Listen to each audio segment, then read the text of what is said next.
Welcome to the Learning Pines YouTube. We hope this video helps. You begin by confirming essentials and then act. Check the remote batteries and aim directly at the box, because inputs must register.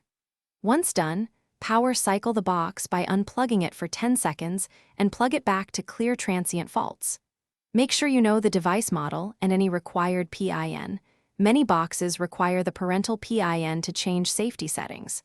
With the box stable and your credentials ready, use the remote to open the main menu and proceed to settings. Once in settings, navigate to the parental or security section because safe mode is usually nested there.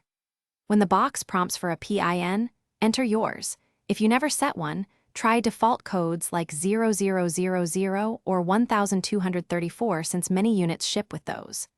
After authentication, locate the safe mode or restricted mode toggle and choose disable, then confirm the change. This step removes content locks and adjusts channel access rules. Be patient while the box writes the new configuration and gives an on-screen confirmation.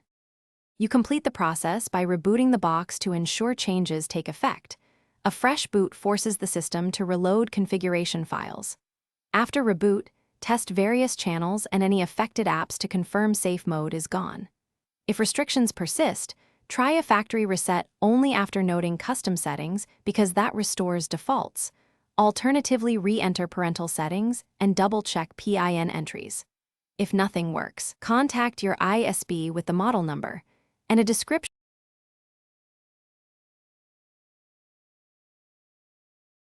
Thanks for watching. Consider subscribing if we helped you.